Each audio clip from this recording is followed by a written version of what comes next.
All right, BradCooney.com would like to welcome in guitar extraordinaire Justin Johnson. Justin, what's up, brother? Thanks for joining us. Glad to be here, man. Good to talk to you. Yeah, man.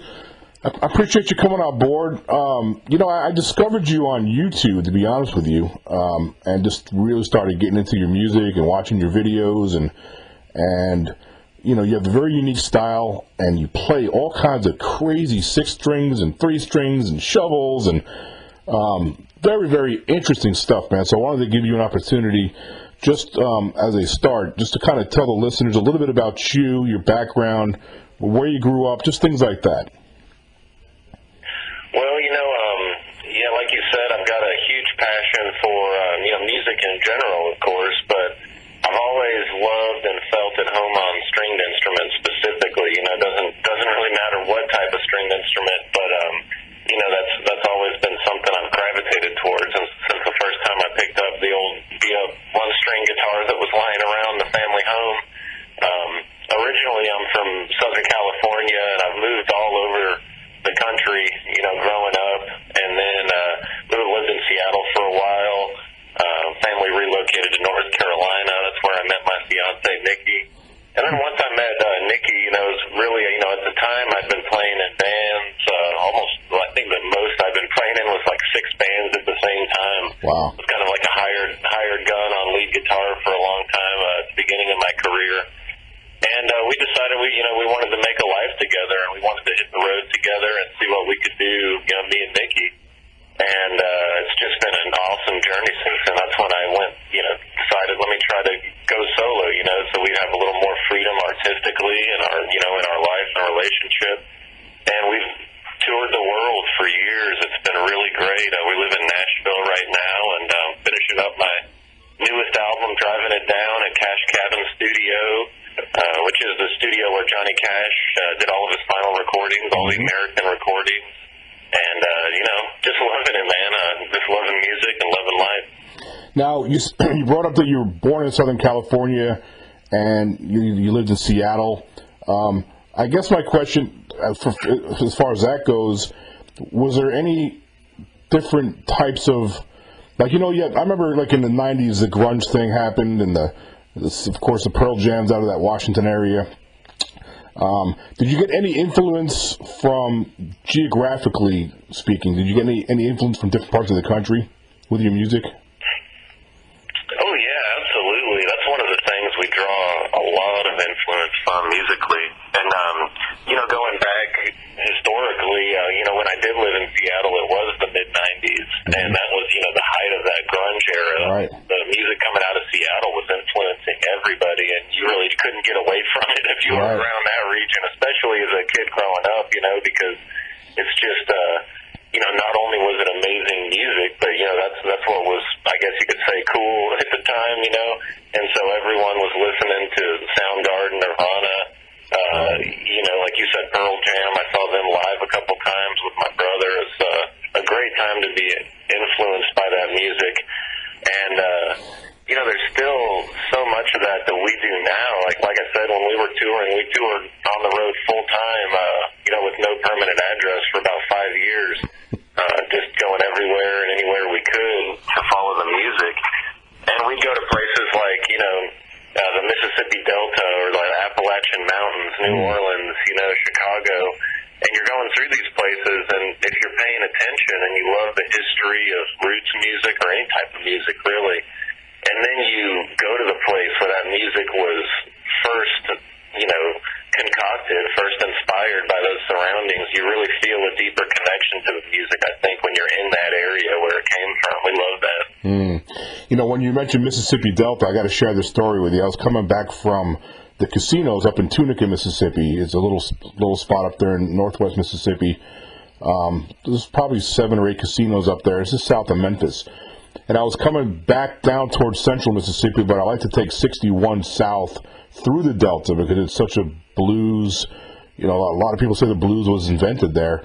And so I was driving down 61, and I was in this little, I can't even remember, I don't even know if it's even categories as a town. It was just a little store on the side of the road, and I saw these 3 African-American guys, and they were playing, one guy was playing a guitar, and I just stopped in there to use the restroom, but they were singing blues, and one guy was playing, and my little pit stop for restroom turned into an hour and a half of me just sitting there talking to these guys, listening to them jam.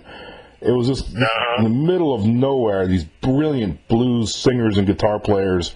Probably nobody ever hear of outside of that town, maybe, but it was just great to listen to that music in the middle of nowhere. Oh, yeah, you go down to the Mississippi Delta, and it's like time traveling, Yes. You feel like, what happened to the world I came from? I feel like you're back in the 40s or 50s almost. Yeah. And, a lot of the same buildings are there, a lot of the same paint on the walls from back then.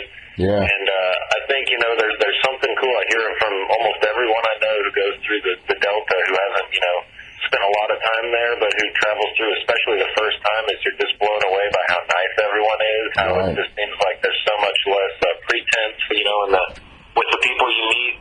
And it's just like I said, it's like going back in time. It's really inspirational, especially when you love blues music like I do. Yeah, you would have loved it. You would have loved that, man. I'm sure you would have sat right there and jammed with them, dude. It was a great little experience for me. Oh yeah, I've done a lot of that going through there for sure. So let me ask you this. I get the impression you knew early on in life you wanted to be a musician. Is that fair to say?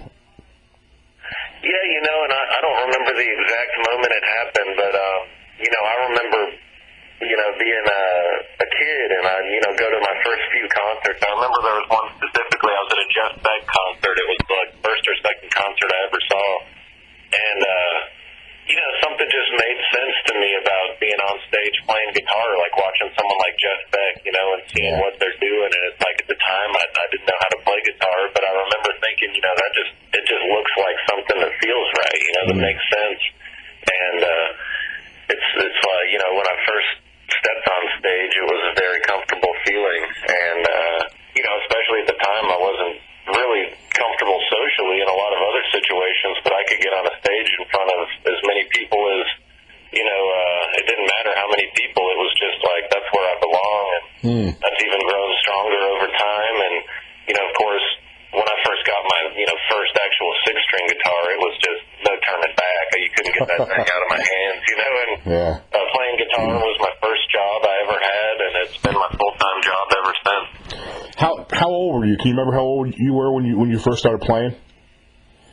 I was a teenager, around middle of high school age, somewhere around there. I don't remember specifically how old I was, but it was somewhere around there. I wish I had started when I was 4 years old. Like you hear some people who seems like they were born with it in their hands, but before that, I played music on just about anything I could get my hands on, whether it was trumpet or baritone or piano. Tried just about anything, try to get a tune out of it, but guitar just felt really natural to me. How many different how many different musical pieces can you play? Instruments? Oh, like different instruments? Yeah. So many of the instruments I play are very, one-off, very one-of-a-kind, very, a lot of roots instruments, things like the one-string diddly bow, which is a traditional one-string instrument, basically, no frets, no fretboard. So, 3-string guitars, 4-string. I've got the shovel guitar you mentioned, and all of these really are unique and different instruments, just like how the mandolin is different than the violin, even though they're so similar. Yeah. I don't really know exactly how many instruments I can play, but generally, if it has a string on it, especially in a lot of things that don't, I'm very interested and passionate about seeing what kind of music I can get out of it. I just love that. I saw you play an 1840s steel guitar. That was amazing. Yeah, that was actually that was one that I used on my last album, If Walls Could Talk, and I've got several videos performing with it. It's actually an old weather barometer that was made in the 1840s, and builder Charles Atchison out of Atlanta, he made it into a 6-string lap steel, and it just sounds so cool. It sounds like it's haunted when you plug it in. And you hear the tone that comes out of it. Yeah, it does. It has a certain like a reverb sound to it. It sounds like you're in an old empty haunted house or something. Exactly. Yeah, and that's what's so cool about a lot of those sound object instruments, those roots instruments. I call that the barometer. Is that it's not often you play or hear an instrument from the 1840s because it's hard to keep track of something that long and keep it in playable condition. But when you take another object like a barometer, which is made out of wood, it has an empty chamber in the middle that used to hold the guts of the actual operation of the barometer. But you take all that out and you basically have a perfect platform for something like a semi-hollow lap steel guitar. Mm-hmm. And the wood is aged. It resonates like old vintage wood, like you get out of an instrument that old. So it really is aged, and it really is kind of constructed the same way. So you basically get the sound of this awesome old vintage instrument out of this object that was never intended to make music.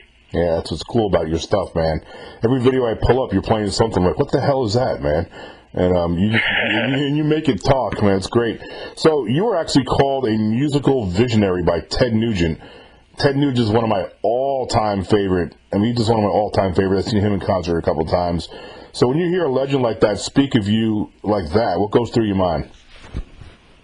Well, it's always a huge honor to receive a compliment like that from somebody who's seen as much and done as much in the music industry, and that's always just a huge influence to me. I remember listening to his songs. There was when I first started really getting into classic rock, learning the guitar.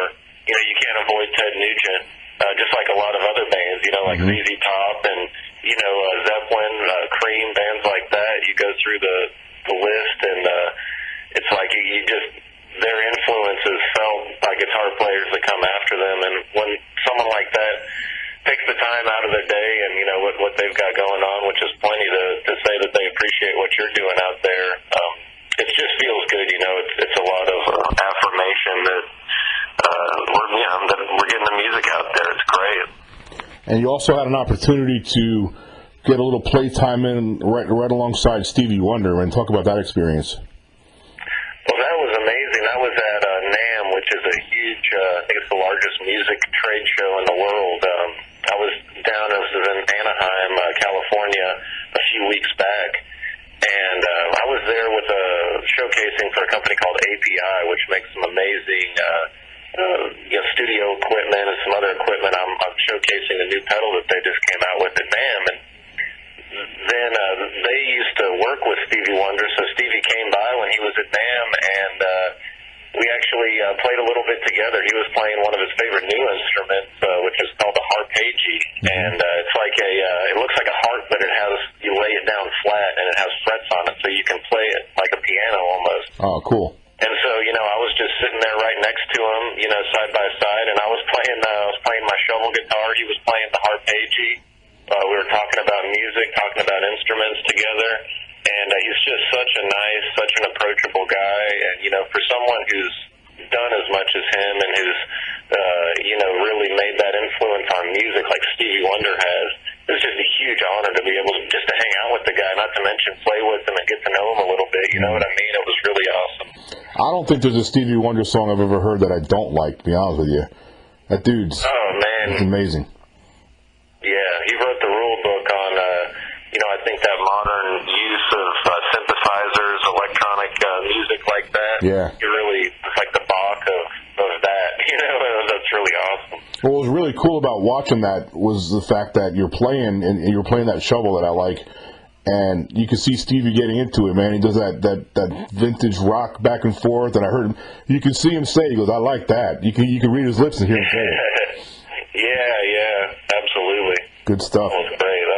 That was a great experience, man. Absolutely. So also, you have an original track that I read that's used in a movie about Jackie Robinson. Can you touch on that a little bit? Oh, yeah, absolutely. That was a song. So on my first solo release is a double album called Smoke and Mirrors. And one of the places, I was just talking about location and how location matters so much during the recording and writing process for me. And so when we recorded my first album, I wanted to go to the places where the music came from that I was playing, which is roots music on that album, roots blues music. And the first disc of that album was recorded at Sun Studio in Memphis, the birthplace of rock and roll. And the second disc of that album was recorded down in the Mississippi Delta in sharecropper shacks. And I recorded 4 songs at midnight at the crossroads in the Mississippi Delta. And Crossroads, you heard the story about Robert Johnson selling his soul to the devil at the Crossroads, and this magical place in the Mississippi Delta where you go to kind of like put your soul on the line to get guitar solos. There's all kinds of different ways that the story's told. But it always seemed like an interesting thing. As a guitar player, what would you play if you were down there? What would that feel like? And so we were down there. I wasn't down there making deals or anything like that. We were down there searching history and wanting to share that history with the listeners. And so there's a track that I actually improvised it on the spot. It was at the stroke of midnight down there at the Crossroads, and I named it Midnight at the Crossroads. And it was it was that thing. What would you play if you were at the Crossroads? That's exactly what I played. And I just played my best blues I could at that time. And several months later, or about a year later, actually, we just got an email out of the blue from one of my all-time heroes in the film industry, Ken Burns. Wow. Of course, he did the Civil War documentary. He does these amazing documentaries on jazz and blues, and he just started, was just in the process of getting music for a 2-part, 4-hour documentary he did on Jackie Robinson. And he wanted to use Midnight at the Crossroads for one of the most pivotal scenes in the documentary. Oh, wow. And it was just a huge honor because I've always loved his, the music he chooses for his documentary. It's like an art form in and of itself, like the Civil War soundtrack is just incredibly significant and famous soundtrack for a documentary. And, to be part of a project like that with Florentine Films and Ken Burns is a huge honor. It was really great. Yeah, no doubt. I saw an interview with him one time on C-SPAN. Really interesting guy. Very talented. Yeah, absolutely. And I think he's been, a lot of people who really study film and everything like that consider him really to be the most influential filmmaker alive with the actual, the scope and the detail, how he's influenced documentary making. And then also the fact that, he basically teaches everyone history in a way that is fun to learn. I don't know how many of those documentaries I saw in school because they just teach it so well, and they make it fun and engaging. And that's so important. It really is. I'd rather, and you make a good point, because the more interested a student is, the more they're going to retain the information. If it's just, I had some teachers that I'd rather watch paint dry than listen to them, dude. I mean, for real. This is, Yeah, even if it's a subject you love, if it's not presented right, it could be so, disengaging. But if it's told right, you can really suck someone into the story. Yep. All right, so we touched on this a little bit about your record, If Walls Could Talk, released in 2016, and I read that it was produced by John Carter Cash. Yeah, absolutely. John Carter Cash is he's the son of Johnny Cash and June Carter, and he's an amazing musician and producer in his own right. He's actually in LA right now because album he just produced, Loretta Lynn, her latest album, Full Circle, was up for, I think, 2 Grammys. And so they're all out there hoping, fingers crossed for a Grammy tomorrow. Yeah, for sure. But it was just an amazing experience working there, both at Cash Cabin and especially with John Carter Cash producing the album and him showing the faith in the album that he did. And it's just awesome, coming here to Nashville, meeting him, getting connected with that studio down there, and we couldn't be more proud of the way that the whole album turned out. Yeah. And we'll touch on, here in a few minutes, we'll talk about where people can go buy that, and I'll give you an opportunity to talk about your websites and things like that. I took a question from, sometimes I'll do this, I'll go on social media, social sites, and ask some of my followers if they have any questions. And I got some questions for you, and I picked one really good one that I liked. And her name was Janet from Corpus Christi, Texas. And she wanted to know, what do you prefer more about music? Do you enjoy creating the song or performing the song that you created? Yeah, that's a good question. I've never really thought about which one I like better, because there's just something special about both.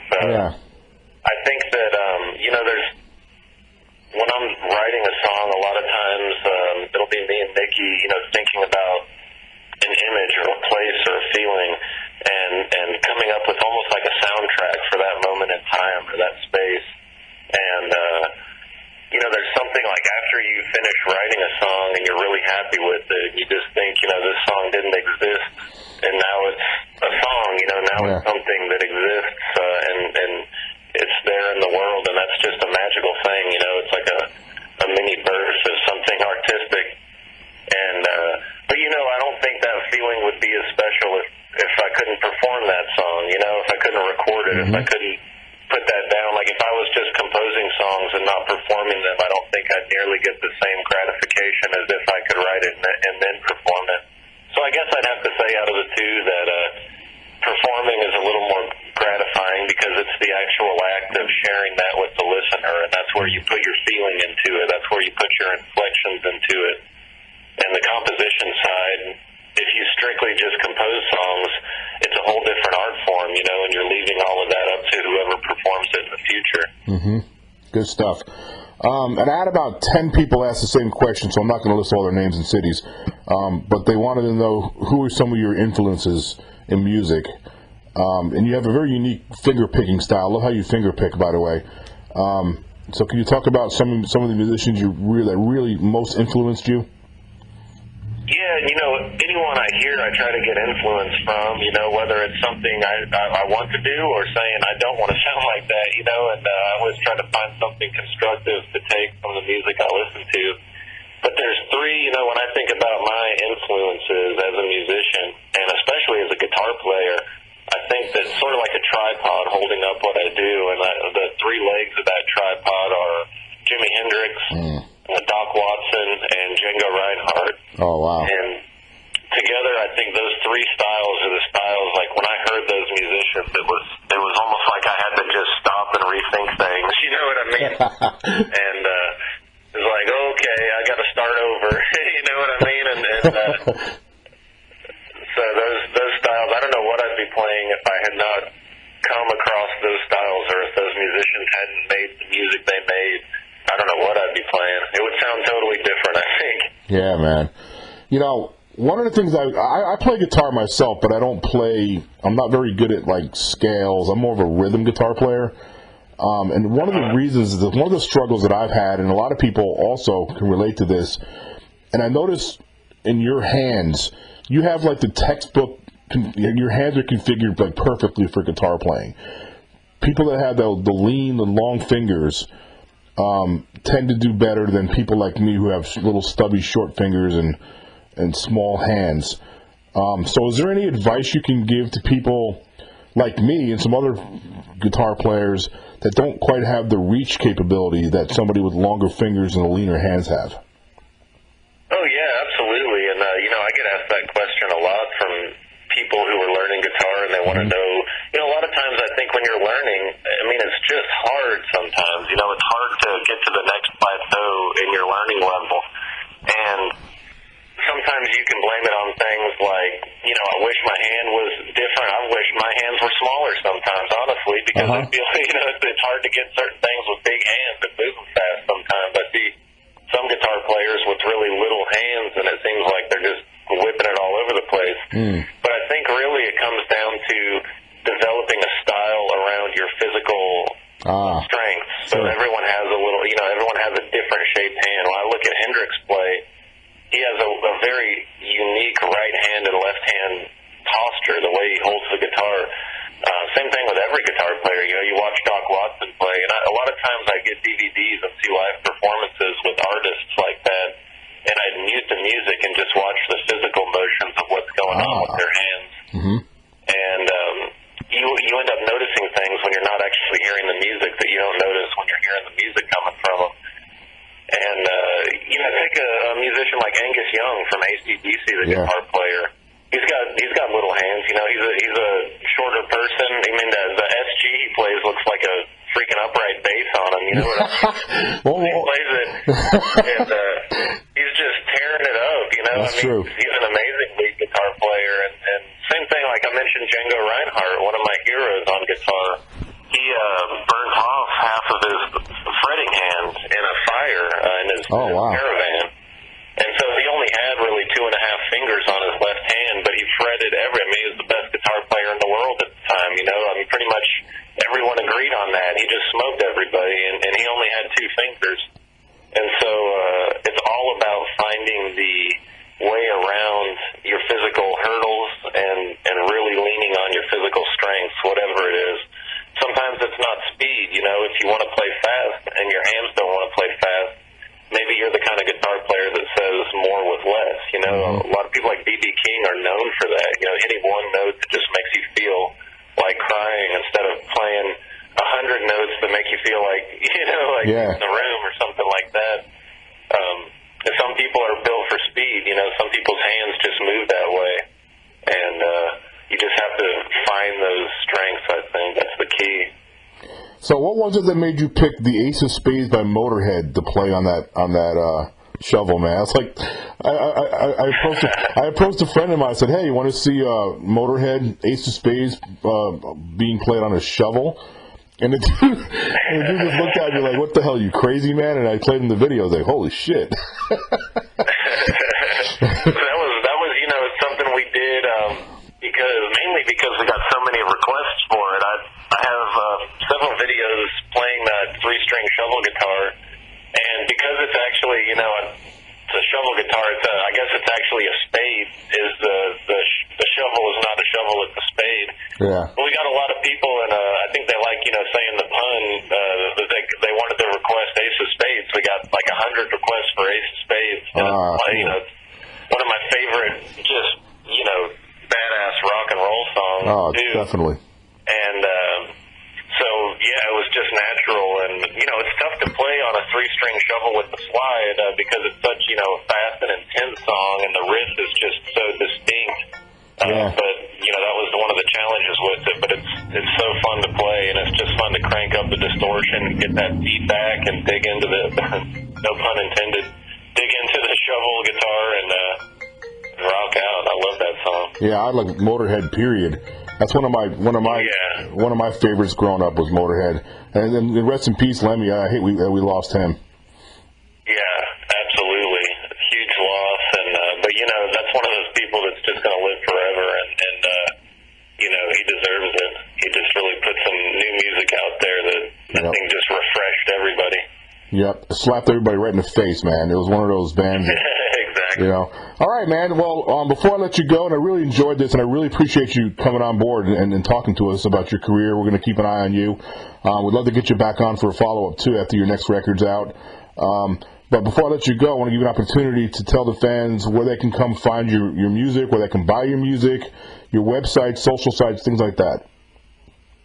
Yeah, I appreciate that. It was great talking to you also, man, and I'd love to do another interview and Driving It Down. So that'll be released in March, so maybe we should set something up after that. But in the meantime, for everyone listening, if you want to check out my music, tour schedule, all of that is available at my website, justinjohnsonlive.com.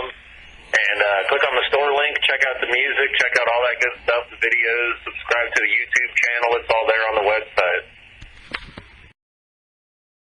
Huh.